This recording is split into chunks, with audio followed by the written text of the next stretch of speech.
Hi mga kahigala, another day, another food trip na naman tayo at dito sa Cebu. Kaya dapat isama mo ito sa bucket list mo. Yes na yes, tayo ay kakain ngayon at magfo-food trip mga kahigala.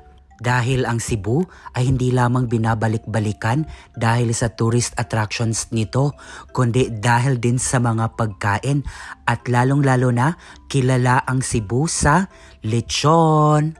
Alam nyo ba, ang lechon ng Cebu ay inaangkat rin sa iba't ibang bayan o kahit sa mga malalayong lugar kagaya ng Manila o kahit Cagayan de Oro sa Mindanao. Naging kilala din sila sa spicy lechon. O, di ba nakakatakam talagang panoorin? Nandito tayo ngayon sa Carcar, Cebu na kung saan dinadayo pa talaga ng mga turista o kahit lokal ang kanilang Cebu's lechon. Marami na ding mga vloggers o kilalang personalidad ang pumunta at tumikim dito ng kanilang lechon. O, san ka pa? Kaya nandito tayo sa Paras Native Lechon and Eatery para matikman ang kanilang trending at pinagmamalaki nilang Cebu's lechon. O, diba? Video pa lang, nakakatakam na at tignan nyo naman ang daming sili. O, diba? Ang sarap talaga. Dahil eatery nga dito, meron din silang iba't ibang binibenta kagaya ng gulay, mga isda at kahit yung putok-batok na chicharong bulaklak. O, diba? Kompleto na talaga sila.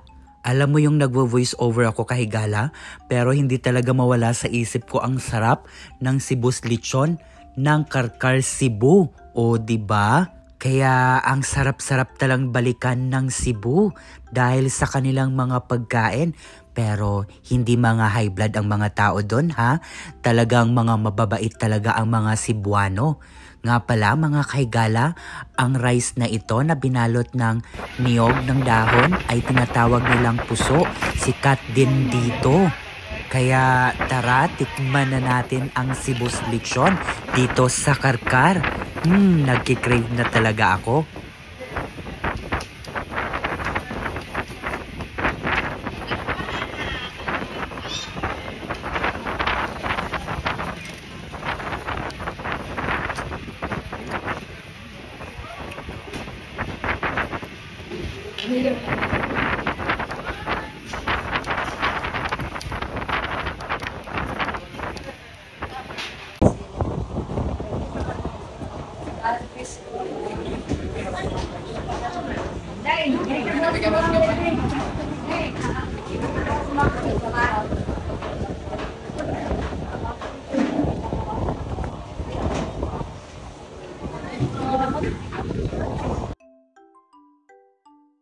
Kaya approve talaga sa amin ang Carcar, Cebu dito sa Paras Native Lechon and Eatery. Napaka-juicy, halatang halata naman. Hindi masyadong maanghang at sobrang malasa talaga ang kanilang lechon. Alam nyo mga kahigala, marami na akong natikman na lechon pero pag kumakain talaga ako dito sa Cebu, parang hindi ko talaga siya makalimutan dahil sa sobrang sarap. Sa mga nagtatanong nating mga kahigala kung saan pwedeng bumili ng best Cebu's lechon, actually marami kayong mahahanap dito sa public market ng Carcar, Cebu aside sa Paras Native Lechon and Eatery. For me, the best lechon talaga at walang halong keme ay dito nyo lang matatagpuan o mahahanap sa Carcar, Cebu.